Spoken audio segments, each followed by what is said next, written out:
बघा प्रश्न काय म्हणते, महाराष्ट्र दुय्यम सेवा अराजपत्रित गट ब संयुक्त पूर्व परीक्षा 2021 मध्ये प्रश्न आहे. प्रश्न काय म्हणते बघा, एका 100 विद्यार्थ्यांच्या वर्गातील 40 विद्यार्थी गणितात उत्तीर्ण झाले आणि 60 विद्यार्थी इंग्रजीत उत्तीर्ण झाले.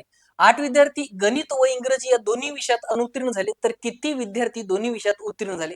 मग आपल्याला जर या प्रश्नाचं उत्तर शॉर्टकट काढायचं असेल तर आपण काय करणार, पास झालेल्या विद्यार्थ्यांची संख्या कन्सिडर करता. पास झालेले विषय कसे काढायचे बघा, पहिला विषय कोणता दिला, गणित दिला, मग गणितामध्ये पास झालेले विद्यार्थी प्लस दुसरा विषय कोणता, इंग्रजीमध्ये पास झालेले विद्यार्थी प्लस करा आणि मायनस या दोन्ही विषयात पास झालेल्यांची संख्या मायनस करा.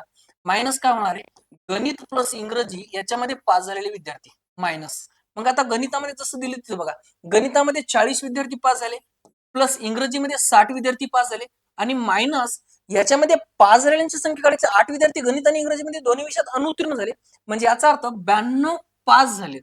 मग आता 40 आणि 60 ची बेरीज होती 100, 100 मायनस जर 92 केले तर उत्तर येते 8. म्हणजे याचा अर्थ गणित आणि इंग्रजी या दोन्ही विषयामध्ये 8 विद्यार्थी पास झाले, म्हणजे पर्याय क्रमांक 3 उत्तर आला. आता नेक्स्ट क्वेश्चन बघा कसा आहे, महाराष्ट्र दुय्यम सेवा अराजपत्रित गट ब संयुक्त पूर्व परीक्षा 2022 मध्ये आलेला आहे.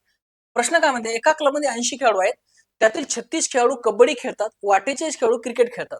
जर 12 खेळाडू कबड्डी व क्रिकेट दोन्ही खेळ खेळत असतील तर किती टक्के खेळाडू कबड्डी अथवा क्रिकेट खेळत नाहीत? ओके, मग आपण काय करू, खेळणारे काढूता. खेळणारे, आता खेळणारे खेळाडू किती आहेत?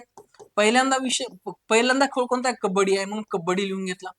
प्लस दुसरा खेळ कोणता आहे, क्रिकेट आहे, क्रिकेट. आणि मायनस काय करायचं, कबड्डी प्लस क्रिकेट. चला ठीक आहे, मायनस करायचं खेळणारे. मग आता कबड्डी खेळणारे किती आपल्याला दिलेले, 36 खेळाडू कबड्डी खेळणारे प्लस 48 खेळाडू क्रिकेट खेळणारे 48. आता 12 खेळाडू कबड्डी आणि क्रिकेट दोन्ही खेळ खेळतात, मग मायनस काय करायचं, 12 करायचं.